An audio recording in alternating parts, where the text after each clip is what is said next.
All right, welcome back to lecture number 2. I just want to start by thanking you all for coming back. I'm excited. I came back. I'm glad you came back. I just want to do a quick review over last week's just to hit the highlights so that you will know what is important to me for future tests or whatever. So everyone understands what the historical process is now, right? That is the actual events of history, okay? And then historiography, that is what is written about those actual events, right? Okay, and then the two reasons for discrepancy between these two things, there's two main things that we talked about. One was the evidence and one was the historian, right? And then within the evidence, things that cause those discrepancies are the time between the event and the writing, right? Let's see, what else did we say? Oh, that the information can be fragmented, and also that the information can actually just be incorrect, right? And then for the historian, the primary reason that evidence is biased or things are introduced into the writings that may not be totally accurate are the bias of the author. So their worldview, their beliefs, how they were brought up, the culture they were brought up in, just basically everything that makes that person who they are biases what they write. It helps them decide what they're going to include, what they're going to exclude, how they're going to order things, and it will present things in a way that fits their belief system. And then finally, these philosophies of history. The main philosophy of history that we talked about was the cyclic philosophy, and we talked about 3 different kinds. Now, you don't have to know the ins and outs of each of those 3 kinds. You just need to know that they exist. The Chinese dynastic and the ancient Middle East, or also called the Persian or the Indian cosmic. Just know the names of them. You don't have to memorize the cycles because that's just crazy. Just the names are fine. But what is relevant is the end goal of all of those cycles, the future that is projected from that view of history is very dark. It's a view of history that either has no end, is destined at some point to come to failure, or is passive because you'll just get another chance at some time, right? So the future really is just something to not look forward to, so it's considered to be pretty dark. But the Christian view on history is very different, and it's because of the central core and the central belief of providence. Providence is that God is in control. And because the Christian core is that God is in control, we have those 3 subsequent convictions that are at the core of our belief system when it comes to history. The first one is that God guides in a straight line. The second is that God has a specific goal or a planned conclusion. And the most exciting one is that God intervenes in history. He just comes down and touches his creation from time to time and influences it. And that's amazing. So that's the summary of last week's lecture. Okay, are there any questions about any of that? Okay, so we're going to spend the rest of tonight talking about the reading in your book, talking about this apostolic age. And this age is from the period of 30 AD to 100 AD. Now, when we took our quiz, the book states that the effective end of the apostolic age was 70 AD, and this is going from 30 to 100. That's because the literal end of the apostolic age is the time when all of the apostles were actually had all passed on. And it's believed that John was the final apostle to live and that he passed away about 100 AD. So the years between 70 and 100, there's not a whole lot as far as apostolic that is put into the book, because most of the meat of this age happened between the years of 30 and 100. Okay, so let's get started. So the Christians at this time were Jewish. right? All of the Christians at this time were Jewish, and this is at the beginning of the age. Now, the perspective of Christianity, whenever you are a new Jewish person who has converted to Christianity, your perspective on Christianity is that you have found the Messiah, and you have taken Judaism, which you love, and that which you've grown up with, that you have practiced, and you have naturally extended it. And it's become this beautiful picture of what God intended Judaism to always be, in that his chosen Messiah is coming. So from the Christian's perspective at this time, Christianity is a branch of, a sect of, a continuation of, a completion of that kind of feeling of Judaism.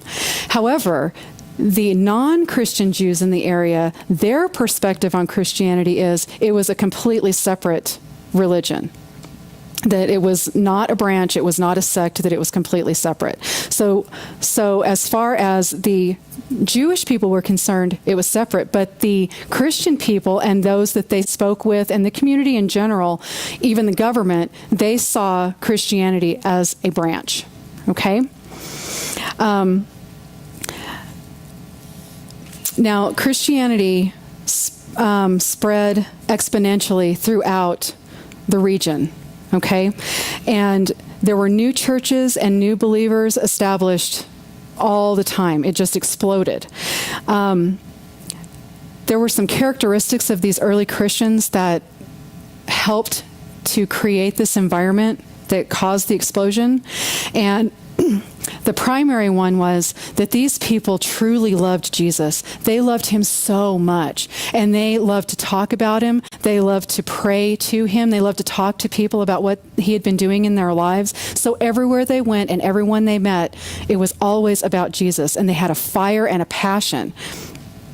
They were passionate enough that they were unafraid to proclaim Jesus, no matter what the circumstances were at that moment. They could be made fun of, they could be facing persecution, they could be facing threats, whatever. They didn't care because Jesus was so exciting. They just kept talking about him. They loved him so much. And of course, there were these signs and wonders that followed the apostles. And so the combination of these things where people are just on fire and they're so excited and they can't stop talking about it. They can't get enough of Jesus. And then these signs and wonders, it just attracted people like a magnet. And everyone who came around and saw them, they didn't all convert, but they were all interested. And they were all wanting to understand who is this Jesus and what is this movement and what is happening. So the early Christians were very, very excited. In these early days of Christianity, Jerusalem was the center. The city of Jerusalem was the center of Christianity. Jesus was crucified and resurrected there. Many of the apostles were witnesses to that resurrection in Jerusalem, and it was just naturally the center of Christianity once the movement began. Now, we're going to take sort of a walk through Acts. Okay, Acts is a nice summary of this apostolic age, and we're just gonna talk through some things and try to put some things together. So let's go back to Jesus' final week on earth. So all the stuff that's recorded in the Gospels this final week. This is a time. This was the Passover. So lots and lots of Jewish people, as was the custom, lots of Jewish people were coming in from all over the place, regions outside of Israel, which is called Palestine at this time. Whenever you read church history books in this age, they refer to Palestine, and that is what Israel was called at that time. So you'll see it, and I sort of use it interchangeably, but realize that Israel at this time is called Palestine. Anyway, so there were Jews from all over the region outside of Israel that were coming in because it was Passover season. So they were coming in to celebrate the feast. And remember, in Acts 2, this is when the giving of the Holy Spirit was happening. And so all of these people were standing around, and all of a sudden, God intervenes. He brings the Holy Spirit in, and people start hearing a language that they can understand. They start hearing this conversation, this doctrine, this talk that people are describing it as talk between this God and trying to relay what this God is and what it can mean to you. And it went from being a foreign language to being their own language. It was really exciting, really, really exciting. And so the people were confused and excited and wondering what was going on and saying, oh my goodness, what's happening? Well, and then there were people on the outside of that. If you read the chapter, there are people on the outside of that were saying, well, I know what's happening. Everybody's drunk. Everybody's just, crazy talk, right? Well, Peter steps up and he makes sure that everybody is aware of exactly what's going on. And he gives his first gospel message at this point. And he dispels this idea of drunkenness, and he is just explaining that God is giving his Spirit to his people. So realize that from this story, part of the reason that the people were excited is because they heard in their own language. What that means is that they didn't speak Hebrew. And that makes sense since all of these people were coming in from these outer regions, right? So if they weren't speaking Hebrew, then what sort of cultures were being brought together and were converging at Passover? Well, one of the groups that were coming in, so in Jerusalem, the native Jewish people were speaking Hebrew. Some of the Jews who came in from another region, they were Greek-speaking Jews. Those Greek-speaking Jews are known as Hellenistic Jews. Okay? So you have these Hellenistic Jews that come in, and they are part of this giving of the Holy Spirit at Pentecost, and they convert to Christianity, and they decide that they're going to stay in Jerusalem. They want to stay here, and they want to continue to learn and understand what this movement is about. So now, the book of Acts basically spans from about 41 to 61 AD, okay? And so all of these Hellenistic Jews are converted to Christianity, and in Acts 7, you're introduced to a person named Stephen. Stephen is one of those Hellenistic Jews that were converted, okay? He is excited, and he is not afraid or ashamed to talk about the love he has for Christ. Well, he gets him in trouble. And the Jewish religious leaders bring him in and start asking him questions, and he gives a nice diatribe about who Christ is and how it relates back to the Old Testament. And in Acts 7 and 8, he is eventually martyred. Okay, they end up stoning him. Well, one of the things that happens is there was a man who was introduced in this region of Acts named Saul of Tarsus. And he was there. He was a Jew.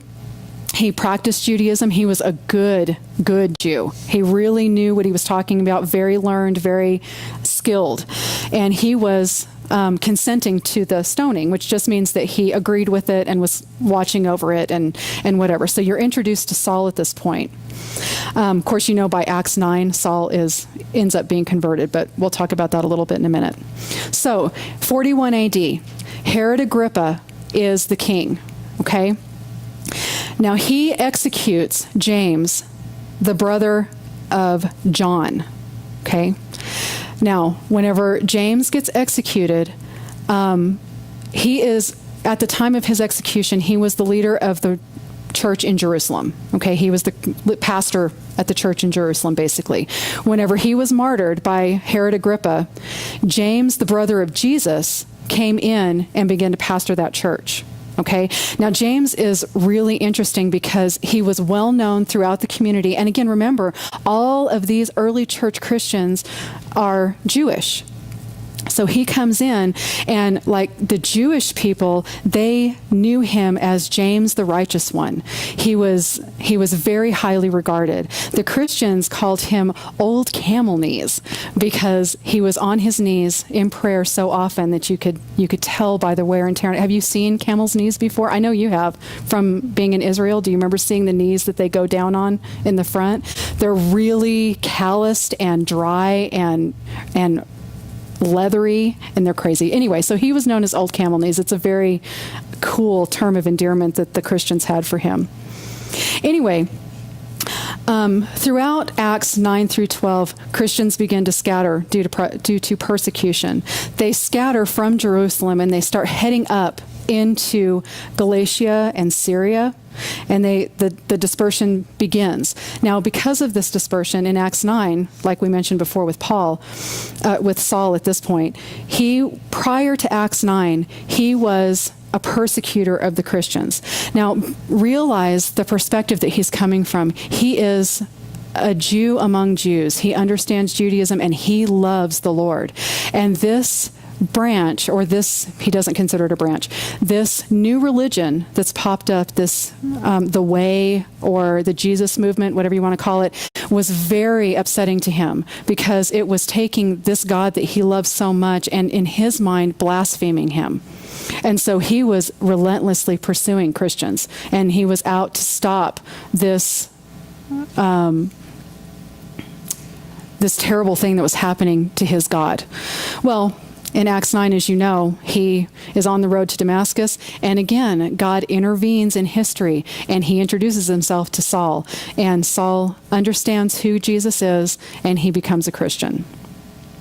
So Saul and others like him were out to get this movement stopped. The Sanhedrin in Jerusalem, that's sort of the judicial court system, the people who ran the court system for the religious parties, they wanted it stopped. All of the religious leaders and the hardcore Judaism practicing Jews wanted this stopped. So the Christians scattered all over the region. So as much as they tried to stop Christianity, they just weren't able to do it. One of the reasons they couldn't do it was what we've talked about already. These Christians loved Jesus, and they could not stop talking about him. So even though the persecution took these Christians out of Jerusalem, they took Jesus with them. They couldn't take Jesus out of these Christians. They just removed him from the city. And they took him everywhere they went, and they talked to everybody they knew about him. So they spread the church very effectively. And then it also helped the Christian movement quite a bit whenever this very serious, hardcore persecutor of the Christian movement is converted and becomes equally vivid and vigorous about the Christian faith. So seeing the conversion, not just seeing the conversion of Saul, but seeing the long-lasting effects and the long-lasting commitment that Saul had over time was really a boost for Christianity as well. All right, so we know these Christians spread. So where did they go? All right, there are 4 major cities that I want you to know. Okay, I'm going to give them to you in order of population, the highest population first, and then down from there. Okay, these Jewish Christians scattered first to Rome. That's the most populated city. That is the political capital of the entire Roman Empire. So they dispersed to Rome. They dispersed to Alexandria, Egypt. Remember, the Roman Empire was not bound by a country. It was an empire that went around and over countries. So Egypt was part of that. So Alexandria, Egypt. Alexandria becomes important later on in your book, not tonight, but in future chapters. Number 3, Antioch. Now, there are 2 Antiochs in Scripture. One of them is Antioch of the Pisidia. That's up in Galatia. That is not the Antioch I'm talking about. The number 3 on your list is Antioch of Syria. Okay?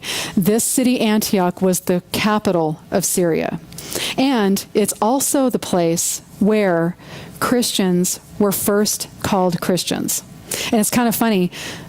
This term Christian, it means little Christ.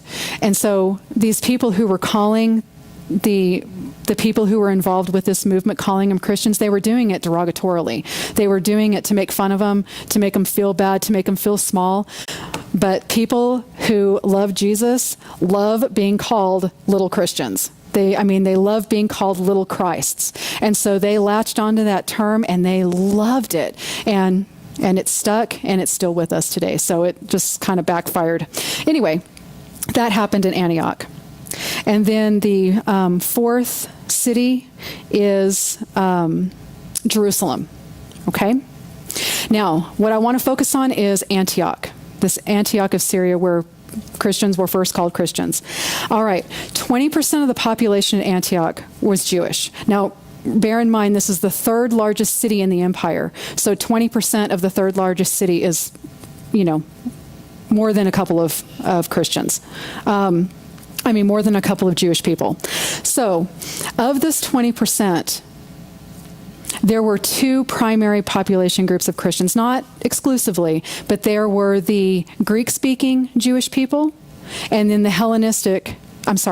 Hebrew-speaking Jewish people, and then the Hellenistic or Greek-speaking Jewish people. Those two subsets of Jewish people. There were two other groups of people at this time. One group is a group of Gentiles. They loved the Jewish people. They loved the religion of the Jews. They loved the God of the Jews. They loved the rituals. They loved the fellowship. Everything Judaism these guys loved. All they wanted to do was be around it all the time. So they finally asked the Jewish people, they said, well, can we be like you? Can we become Jewish? And they said, well, if you want to be Jewish, you have to follow the law and you have to be circumcised. And these guys said, done. We'll do it. We're going to follow the law and we're going to be circumcised. So once those things happened, they actually converted into Judaism. This group of Gentiles that convert into Judaism are called proselytes. That's spelled P-R-O-S-E-L-Y-T-E-S,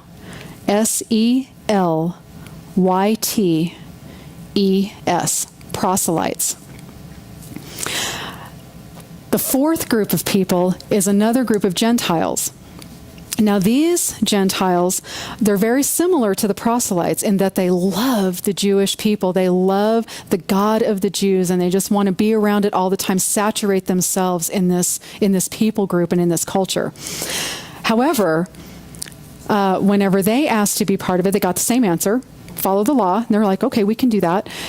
And you have to be circumcised. And they said, I don't think so. We're not going to be doing that. And realize that what was likely was that this group of people was probably predominantly Greek. And remember that in the Greek culture, the human form was highly regarded. And so any desecration of the human body was really offensive to most Greeks. It was just something that wasn't done. So the idea, even though they loved and they wanted to be a part of this place, this thing called Judaism, they could not overcome their own cultural bias, if you want to call it that. They couldn't overcome what they were brought up in and go as far as desecrating their bodies. So they said, no.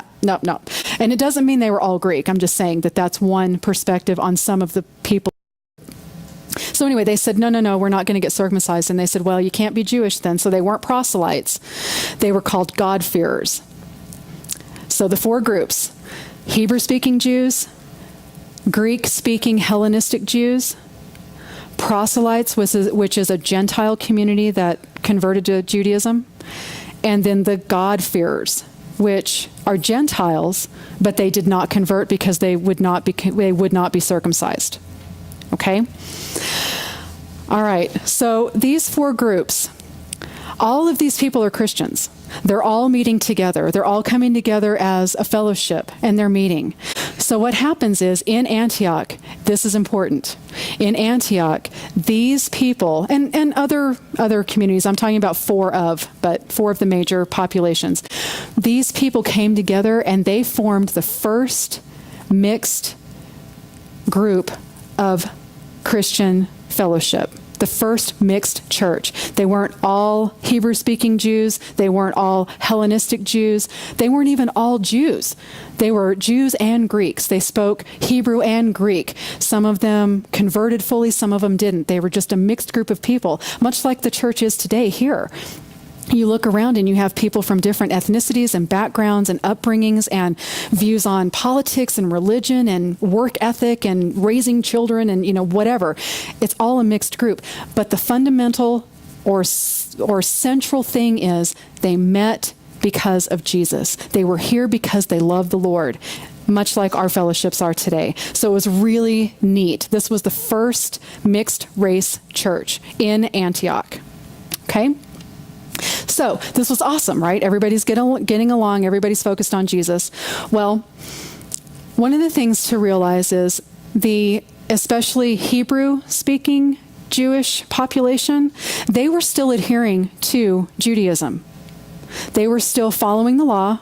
Of course, they were circumcised already, but they were still following rituals. They were still going to the temple on Saturdays. They were still being followers of Judaism with this extension, like I said before, this extension called Christianity and Jesus as their Messiah, right?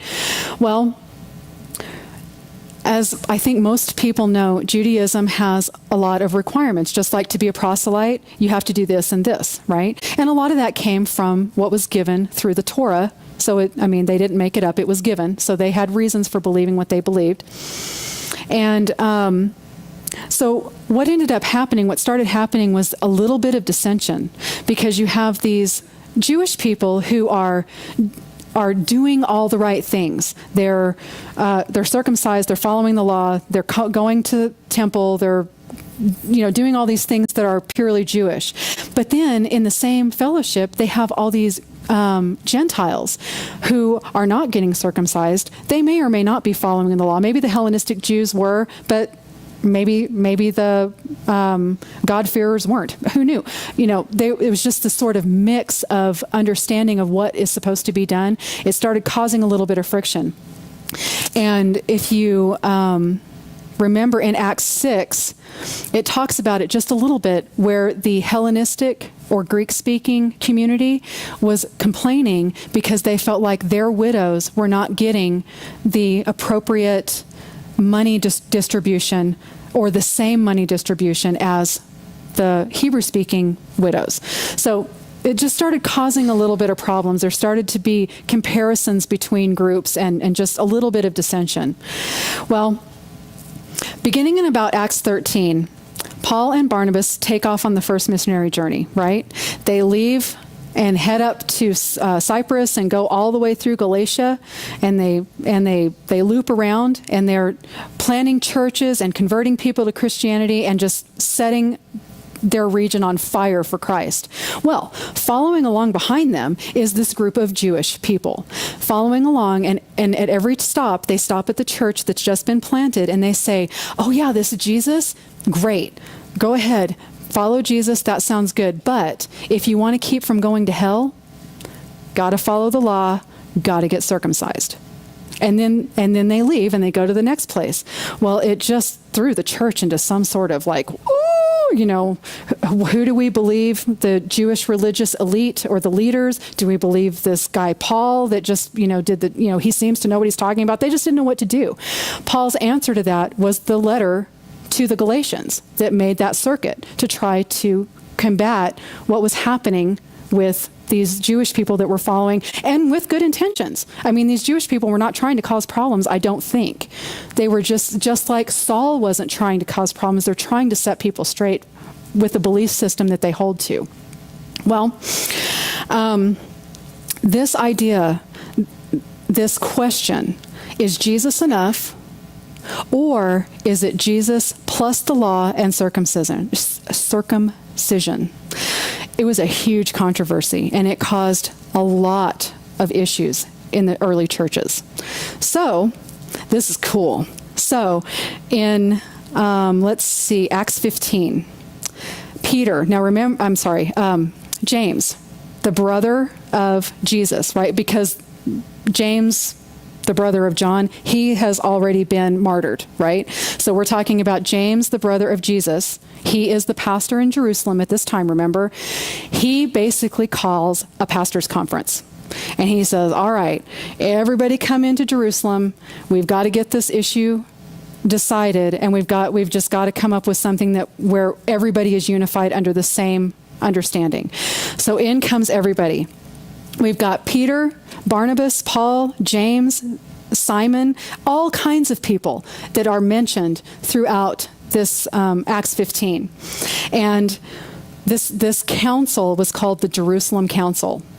How cool. I just think that is the coolest thing, that the pastor in Jerusalem called a conference to try to mediate a major concern within the Christian community that was regional. I mean, it was far spread. So he's trying to put out fires. So they all meet. The outcome of this council was something called the Jerusalem Decree. And all of this is in Acts 15. You guys can read it if you want to. This decree basically stated that circumcision and following the law are not necessary. Jesus is enough on his own. That's all you need is Jesus. However, that being said, that's the doctrine.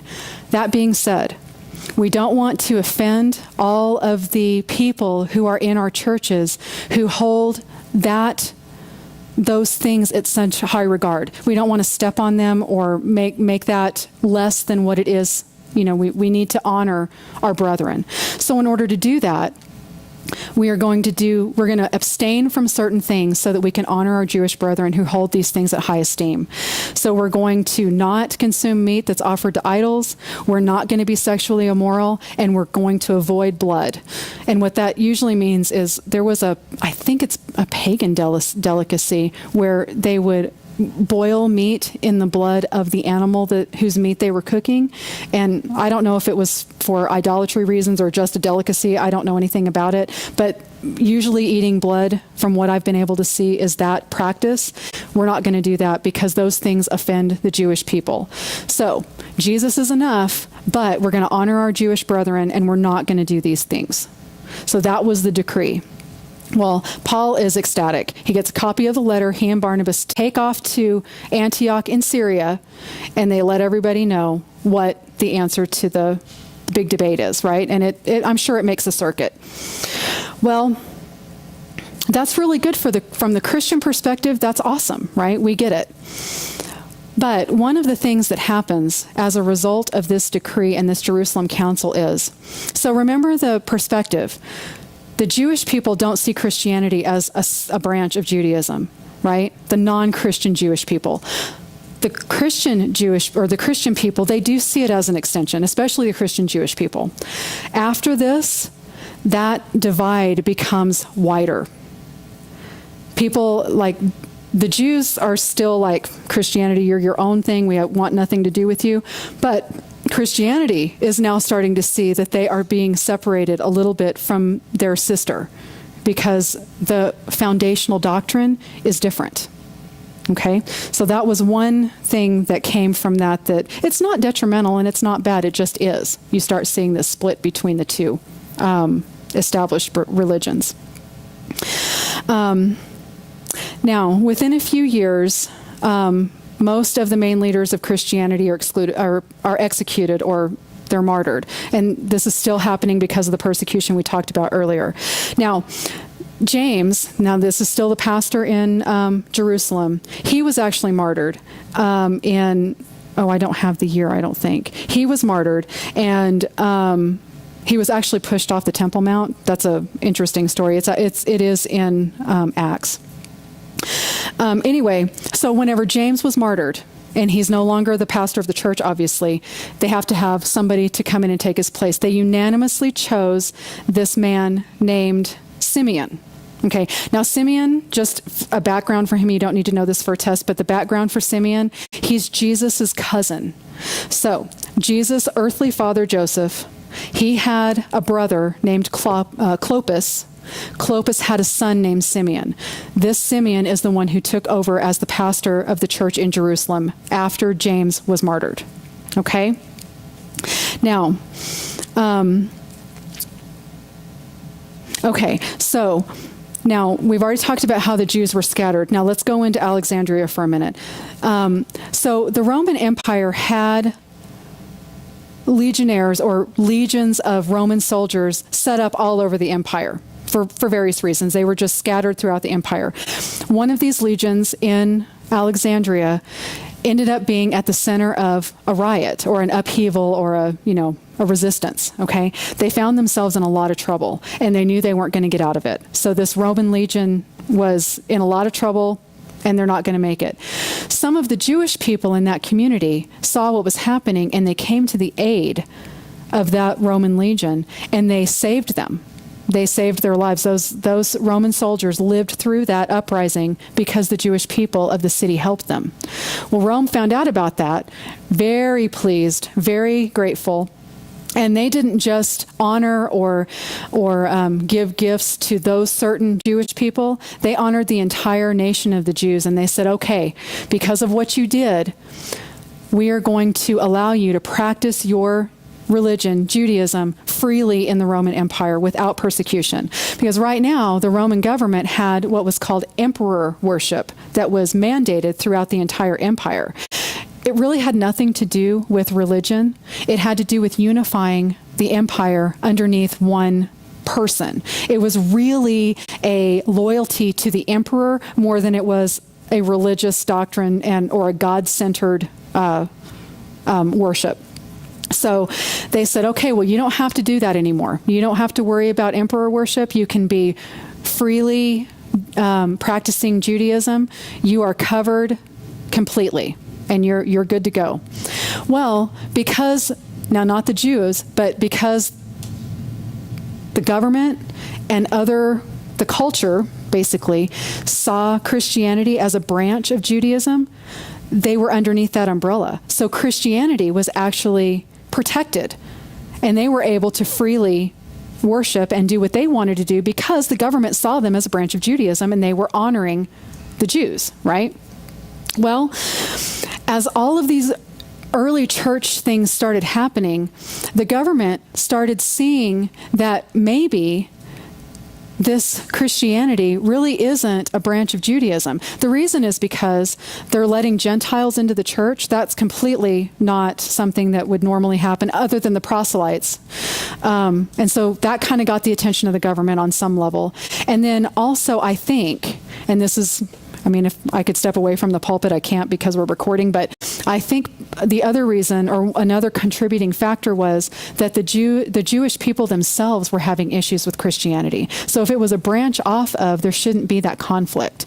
So anyway, around this time, with all the establishment of these mixed churches and all this persecution that's going on, the Jews are covered and Christians are covered to some extent, but that gap between them is growing wider and wider, and the Christians were starting to fall out from underneath that umbrella of protection that the Roman government had over them. So the persecution, while the persecution at this time was bad enough that they were being dispersed to other regions, it hadn't gotten as bad as it was going to get. So, all right. So what did the early church look like at this time? What did they do? Okay, now this is prior to the Jerusalem council meeting, the very early churches that were meeting. What did they do? I mentioned it a little bit earlier. They were meeting with the Jewish people on Saturdays at the synagogue. So they were worshiping as Jew, or under the guise of Judaism. But then on Sunday they would meet so that they could worship as Christians. And Sunday was a work day. So they would meet in the morning, go to work, and then meet after work. And that established a pattern that we actually still hold to today, where we meet on Sundays and we meet in the morning and we meet in the evening. That's established practice from all the way back in the early church. So they were meeting Saturdays, they were meeting Sundays until the Jerusalem Council happened, and pretty soon after that, the Christians stopped meeting on Saturdays in the synagogue because there was too much tension between them. They weren't allowed in, there was fighting going on.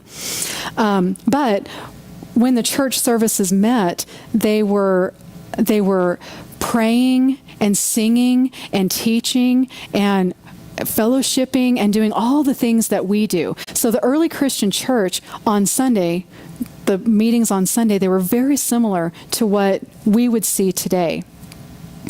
Even though they were similar to what we see today, a lot of the community would look at the Christians sort of suspiciously. They'd kind of, look at them and wonder what they're doing. And it was because there were some really terrible rumors going on about Christianity at the time. One of the rumors was that Christians were cannibals. And the reason was because of Jesus' language that he used during the Last Supper, that, this is my body broken for you, eat it. This is my blood, drink it. And so if you can imagine being someone who doesn't know Jesus, who doesn't understand what's happening, and you're saying, well, what did you do in your church service tonight? And they say, oh, we broke the body and ate, and we drank the blood, and so the people on the outside, when they heard these things, they were like, wow, they're eating flesh and drinking blood?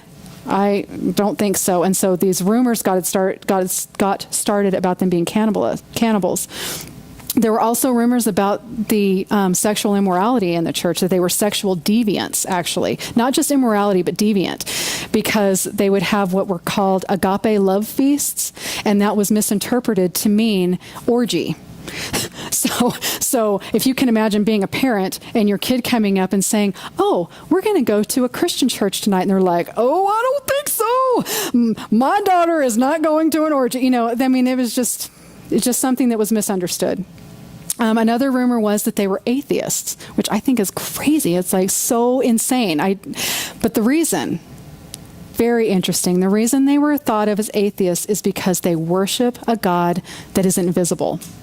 So remember, this society at the time was pagan.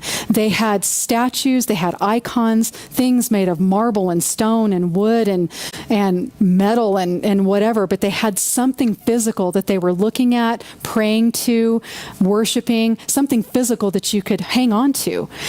And then when these pagans, with that mindset, that's what you do. You worship to something you can see. They would come into these Christian fellowships, and they would see people raising their hands and closing their eyes and worshiping. But then others would be on the floor with their face to the floor worshiping. Others would be on their knees over here looking straight ahead worshiping. And they're like, what? Where is the God that you guys are worshiping? What is happening? You don't even have a God you're worshiping. You're atheists.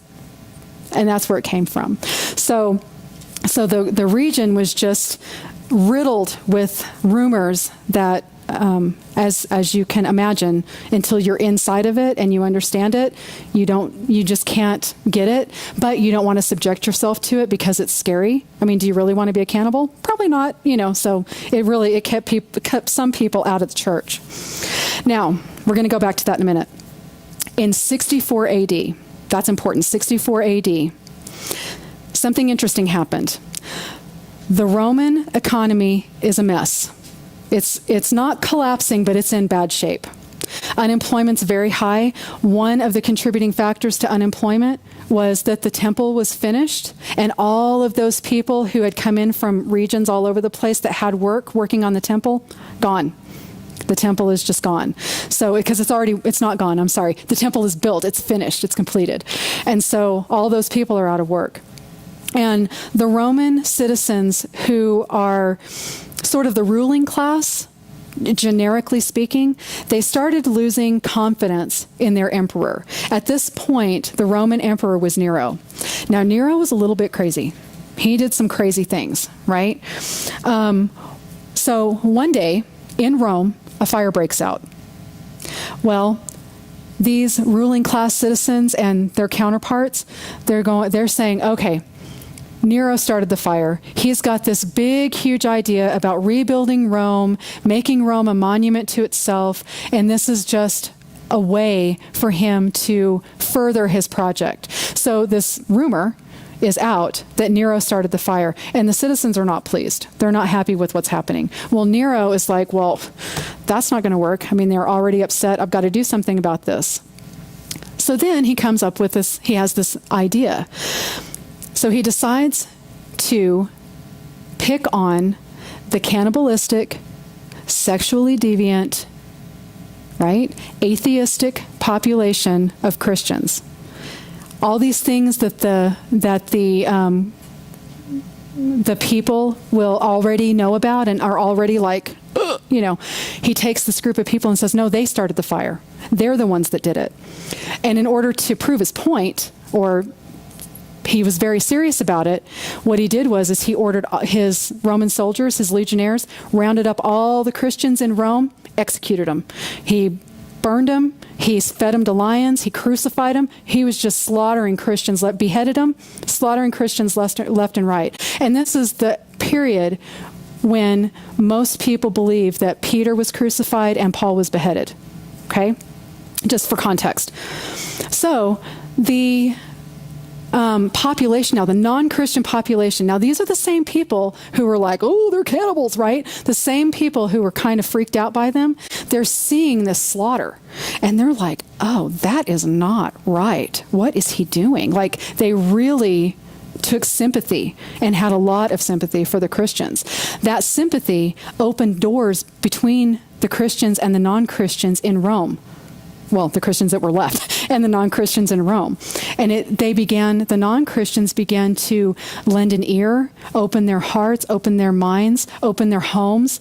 I mean, they just began to communicate in a way with Christians that they never had before and probably wouldn't have without this sympathy that was induced by Nero's slaughter of the Christians. So at this time, the Christian church was actually growing. People were converting to Christianity. And it is a cycle that you see throughout Christian history, where when the church is persecuted, it ends up growing. But when the church is prospering, it tends to stagnate, and it gets lukewarm, and it just kind of is just kind of there. So persecution is a good thing for Christianity, but maybe not so much for the person who's facing the persecution at that moment.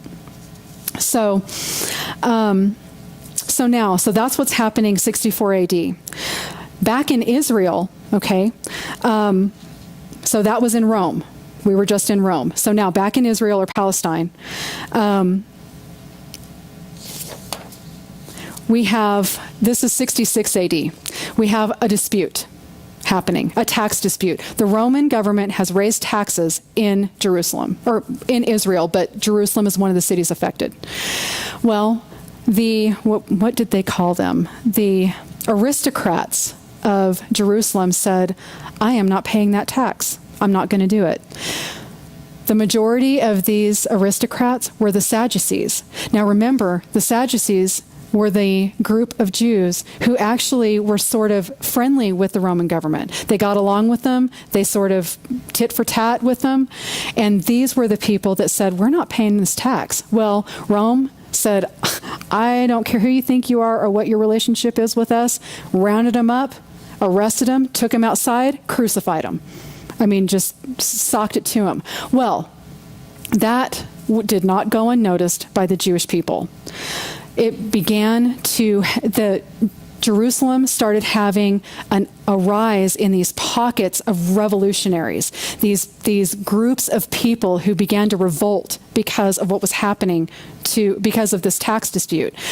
Well, these revolutionaries, they were pockets of people, but they were not organized. Many of them, I don't know what that means, that's the term, many of them were claiming messiahship and saying, I am going to be the chosen Messiah, the promised Messiah of the Old Testament, and I am going to free my people from this Roman oppression. So people were drawn to them because it was a dark time. People were being drawn to them and joining, factions and groups that were part of this uprising. Well, Rome's response to that was typical, and they left Rome, they had to travel across Galatia, and they started coming from the north down into Israel.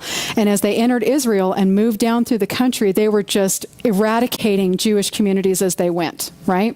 Well, the news of this is spreading through the nation. People know what's happening. They know they're coming. Well, in support, there are lots of Jewish people who are coming from other regions, and they're flooding into Jerusalem in support for the people of Jerusalem against the Roman government, right? All right, so in 70 AD, which you all know from the quiz, in 70 AD, Titus lays siege around Jerusalem and pins everybody in. All right, prior to Titus showing up, do you remember me talking about that new pastor in Jerusalem? His name is Simeon. That was Jesus' cousin, right? Simeon. He remembers a passage in Luke. It's Luke 21, and you don't have to know this. I'm just giving it to you in case you want to look at it. Luke 21, and it's verses 20 to 22. There's some surrounding text around it, but that's the meat. And he says, in this passage, it's where Jesus is saying, when Jerusalem is surrounded, get out of the city. Get out now. And it's all about leaving, right? Simeon says, you guys, this is what we're talking about. The Romans are coming. They lay siege around cities. They're going to cut us off. And Simeon was saying, Christian, get out of Jerusalem. This is a prophecy. Follow the prophecy. Get out of Jerusalem. So they did. They got out. Here comes Titus. He lays siege. But remember, not only were Jews coming in not protest, the other way, in support of the Jewish communities at this time, it was also the season of Passover. So even those people who maybe didn't know or didn't care or politically whatever, they're still coming in for the Passover season. Jerusalem was full, overfull, way overpopulated with people when Titus showed up and laid siege around it. So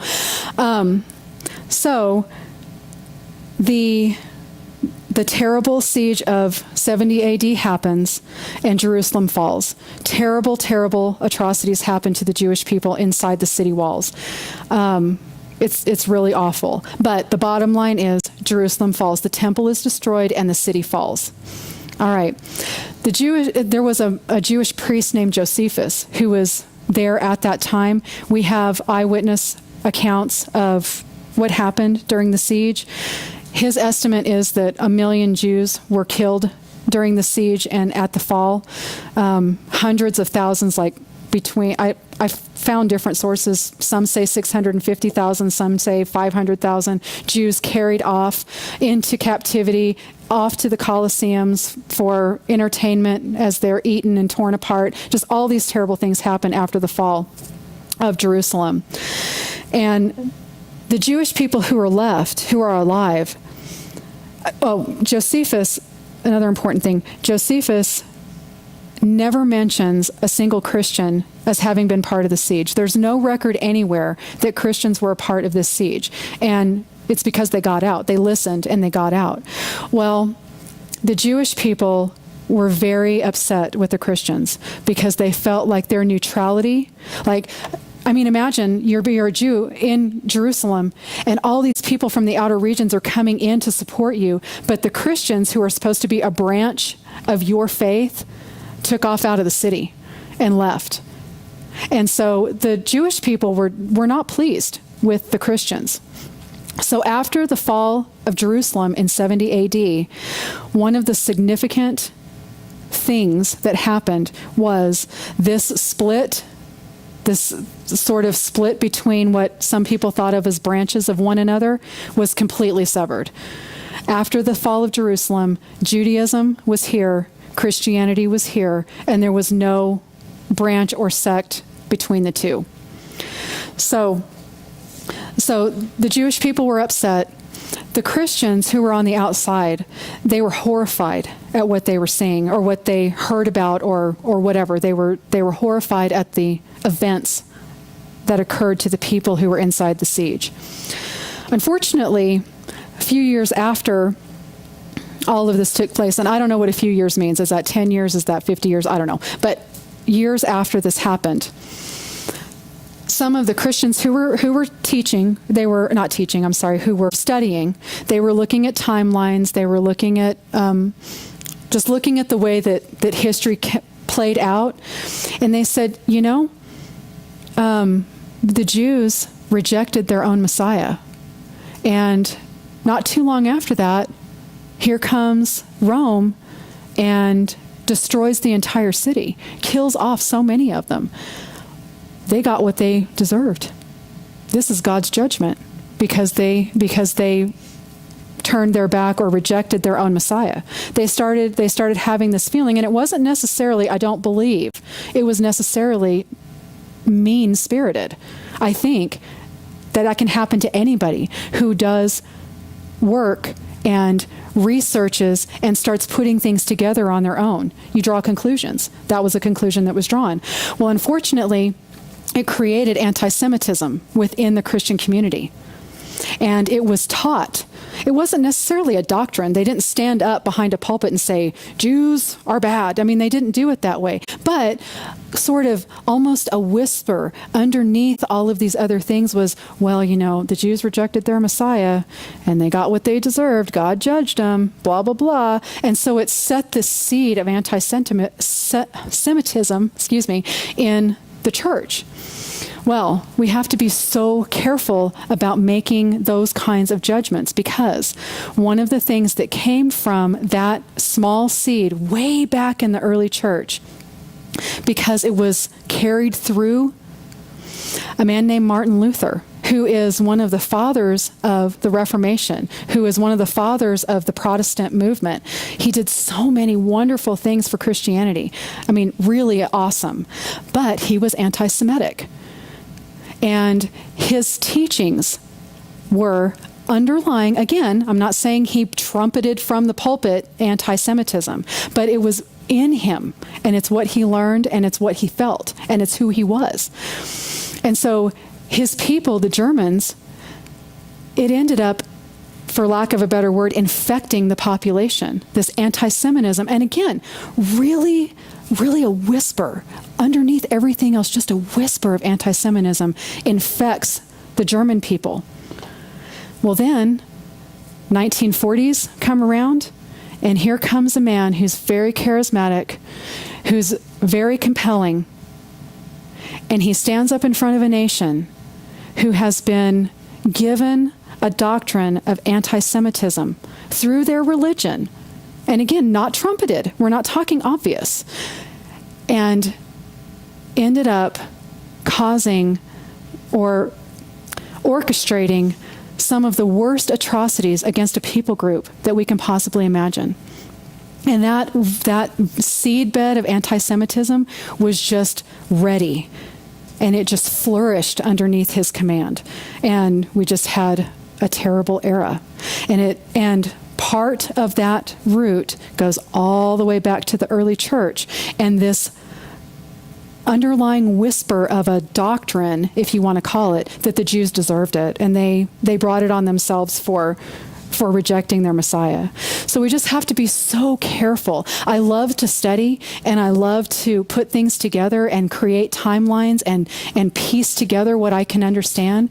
But just be careful. We all have so much influence over one another. We have influence over our kids, our friends, our parents, our whoever's, and we just want to be careful about forgetting who Christ is. He is the person who extends grace and mercy. Galatians 6:1 says that we are to take anyone who's fallen into a trespass and restore them with gentleness, not say they deserved it, and not say, oh, well, now I can see how it happened. But it still happens in the church today. It just isn't as dramatic. It doesn't cause 6 million people to be executed. What happens in the church today is somebody messes up and they do something terrible and they admit it. I mean, they've done something really bad. And sometimes the church's response to that is, well, you're out. Get out of the church. You're not welcome here anymore. They forget that Christ is a God of grace and mercy and restoration. That's what Galatians 6:1 is all about. So as you're going through this church history class, it's so much fun to put things together. Just please be careful about relaying information to people that you influence that could end up causing something. I mean, obviously, probably not the execution of 6 million people, but you understand what I'm saying. So it's just something to be aware of. So I am out of time, and I can't tell you my next story. So I guess that's it. So the important things, some of the dates that I want you to remember, and it's just because I want to build a timeline in your mind so that when you're speaking to people about things, you have your centuries right. But these few years right before the fall of Jerusalem, 64 AD, whenever Rome was starting to get a little crazy and Nero went nuts and started slaughtering people, that's an important year. 66 AD, now that was in Rome. 64 AD in Rome, all of this stuff happens. 66 AD in Jerusalem, that's the tax dispute where the Sadducees wouldn't cooperate, and they ended up being slaughtered, both of which had both positive and negative effects. And then finally, the third date that I want you to remember is 70 AD. It's so important to remember the fall of Jerusalem, because not only was the city destroyed, the temple was destroyed, and the split or the chasm between Judaism and Christianity was final, and they were separated. So now everyone, no matter who you were, the government, the general population, a Jewish person or a person practicing Judaism, or a Christian, after the fall of Jerusalem in 70 AD, two separate religions. Okay, so your homework for next week is to read chapters 3 through 5. Okay? We're going to follow the same pattern every week that we followed this week. We're going to start in the other room with a quiz. The quiz will be comprehensive. About half the quiz will cover things that you've already learned, and the other half of the quiz will be concentrating on the reading assignment that you have. Now, half and half, that's relative. The further we get and the more information we have, the harder it is to keep it half and half. But just realize that a portion of the quiz will be over chapters 3 through 5, and a portion of the quiz will be over things that you've learned from previous. Okay? All right. Thank you very much.